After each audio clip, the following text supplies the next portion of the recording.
Let's see. Tom Hoffman with One-to-One Media, and I'm here today at the LivePerson Aspire 14 event at the Brooklyn Navy Yard in New York. And I'm joined today by Rob LoCascio, who's founder and CEO of LivePerson. And today Rob and I will be talking about different ways that the customer journey has changed and evolved from analog to digital. Rob, thanks so much for joining us. Thanks for coming. Appreciate it. So Rob, what are you seeing with respect to the change in the customer journey from analog to digital?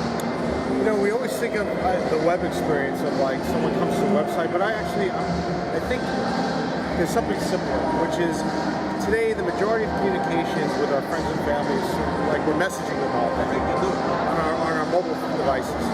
But yet, when we want to talk to a brand, we got to call an 800 number that was created in 1965. So I think let's remove the web for 1 second, just the basics of telling us to do that. It's so unnatural for us now. Then obviously add in, I'm online, I'm in a store on my mobile device, whatever it is. So I think there's this divide now, and there's a friction. The consumer now is protesting.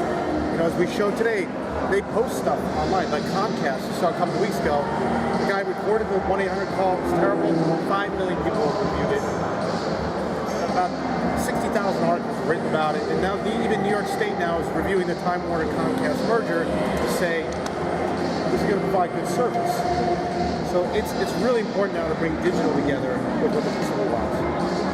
While we're here at this event for customers, what are some of the trends that you're hearing from your clients and prospects in terms of generally the challenges that they're facing and what they're trying to achieve? It's pretty straightforward. It's up to now, and I really believe this is what the web has created, is we viewed a consumer as a transaction, a click, a conversion.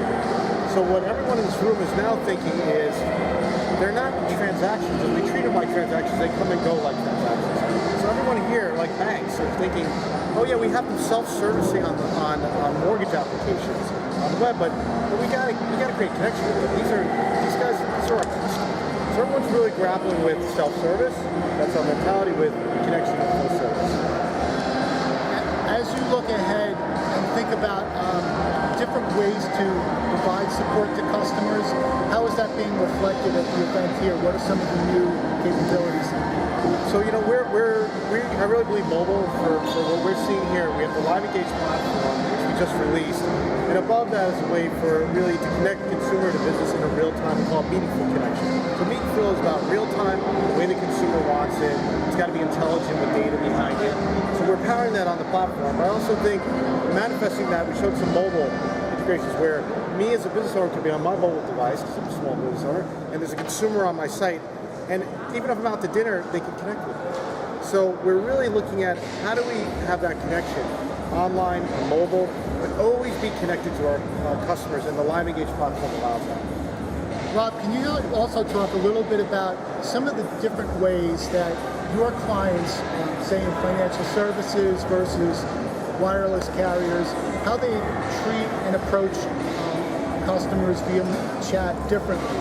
What are some of the different types of experiences that they're trying to capture? So when you look at some of the stories today, like Jill, the CEO of Backcountry, talked about using chat to really power the relationship online. So it's interesting, when you go to the website, before you go ahead and chat with somebody, you literally look at their profile. So you can say, wow, this guy's an avid skier, and she calls them gearheads. So the people who answer the chats, they're not operators and call center people, they're what she calls gearheads. They're the evangelists. And so you can pick the person you think you associate with. Hey, this is a person who loves snowboarding. I want to find out about snowboarding. So it's really, once again, how do you personalize that? And chat allows you to do that and then deliver that connection, and then it's ongoing. So if that consumer comes back to the website, literally we know that. And we can then match them back up with that agent, with that gearhead, and have them create that relationship. So it's about personalization, that's about creating the relationship and keeping it ongoing.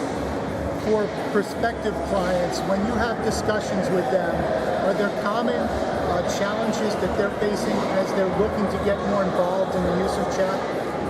Well, it would go back to the basics here, which is like, I talked about how all of us in the room use messaging all day. That's how we're communicating with our friends and family. And yet, everyone here talks about voice, and we've even said it, we don't love the experience, but when we looked at some of the objections like, well, only old people they want to use voice, so we got to keep it. Oh yeah, young 15-year-olds. And I'm like, how many people are above 50 or 60? Raise their hand. Do you use messaging? Yeah. Do you message with your mother and father? Yes. So why do we think that voice is this thing we have to keep? So I'm saying the bottom line is we got to give channel a choice. If somebody wants to call, fine. If they want to use chat, fine. But it's got to be a choice. Today it's like you got to call us or don't talk to us. And that was really the battle of the discussion here today. And how do you do that without fearing taking it away? So, for customer experience leaders that are just moving down the path to chat, what are some recommendations for getting started? Really, we always say, with our technology, first of all, it's really easy to implement. We're cloud technology. Start with a couple of agents and really work on the personalizing the experience. And more importantly, these chat transcripts, when the chat takes place, you can really analyze them with Live Engage and see, this is what customers want. This is what their challenges are. We found when you analyze like 10,000 chats or 50,000 chats in one shot, we'll find a lot of intelligence about challenges they have on the website, about other products they want, how they want to be serviced. So it's really about creating that circle of connection, which is that start, get the chats, analyze them, review them, better your experience, and keep the circle going so you can have that meaningful connection. Great. Well, Rob, thanks so much for your time today. Thanks for coming. Thank you.